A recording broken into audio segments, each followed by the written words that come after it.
নারায়ণগঞ্জ জেলার ৫৪৭টি সরকারি প্রাথমিক বিদ্যালয়ের মধ্যে ৩৭৩টিতে নেই প্রধান শিক্ষক। এছাড়া ৮৭টিতে ভারপ্রাপ্ত প্রধান শিক্ষকের দায়িত্ব পালন করছেন সহকারী শিক্ষকরা। এতে প্রশাসনিক কার্যক্রম ব্যাহত হচ্ছে, কমছে শিক্ষার মান। ক্ষোভ জানিয়েছেন অভিভাবকরা। নারায়ণগঞ্জ থেকে হাবিবুর রহমানের তথ্য ছবিতে দেখুন প্রতিবেদন। নারায়ণগঞ্জে সরকারি প্রাথমিক বিদ্যালয়গুলোতে প্রধান শিক্ষক সংকট দীর্ঘদিনের। অনেক শিক্ষক অবসরে গেছেন, কেউ পদোন্নতি পেয়েছেন, আবার কেউ বদলি হয়েছেন, কিন্তু নতুন নিয়োগ না দেওয়ায় এই শূন্যতা পূরণ হয়নি। কোনো স্কুল বা কোনো কাঠামোর যদি মাথাটাই ঠিক না থাকে বা মাথার যে অবস্থানটা ফাঁকা থাকে, সেই ক্ষেত্রে স্বাভাবিকভাবেই এখানে আমরা সেই ধরনের প্রত্যাশা পাবো না, এটাই স্বাভাবিক। সাধারণ শিক্ষকরা প্রধান শিক্ষকের দায়িত্ব পালন করাতে ক্লাসরুমগুলিতে ঠিকমতো শিক্ষা কার্যক্রম চলতেছে না। অনেক স্কুলে সহকারী শিক্ষকরা ভারপ্রাপ্ত হিসেবে দায়িত্ব পালন করছেন।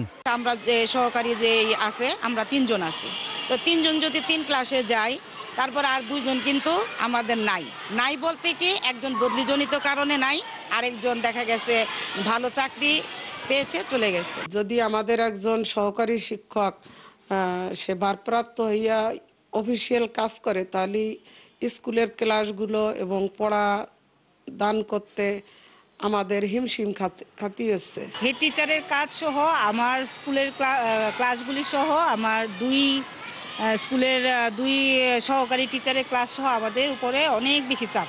স্কুলটার প্রাণচাঞ্চল্যতা ধরে রাখার জন্য, স্কুলটাকে সুন্দরভাবে গঠন করার জন্য প্রধান শিক্ষকের বিকল্প নেই। আর এখন প্রাইমারি স্কুলে প্রশাসনিক কাজ অনেক, তাই আমার মনে হয় যে যত দ্রুত সম্ভব আমাদের প্রাথমিক শিক্ষা অধিদপ্তর থেকে প্রধান শিক্ষক নিয়োগ দেওয়া প্রয়োজন। জেলা প্রাথমিক শিক্ষা অফিসার জানান, শূন্য পদ পূরণের জন্য মন্ত্রণালয়ে প্রস্তাব পাঠানো হলেও এখনো কোনো কার্যকর পদক্ষেপ নেওয়া হয়নি। মামলাজনিত একটা সমস্যা আছে, সেই কারণে প্রধান শিক্ষকের নিয়োগ প্লাস সরাসরি নিয়োগ প্লাস পদোন্নতিটা আপাতত কার্যক্রমটা স্থগিত আছে মামলাজনিত কারণে। সম্প্রতি প্রাথমিক ও গণশিক্ষা উপদেষ্টা অধ্যাপক ডাক্তার বিধান রঞ্জন রায় পোদ্দার জানান, বর্তমানে দেশে প্রায় ৩২,০০০ প্রধান শিক্ষক পদ শূন্য। সরকার এই চ্যালেঞ্জ মোকাবেলায় কাজ করছে। পিন্টু হাজং, ৭১।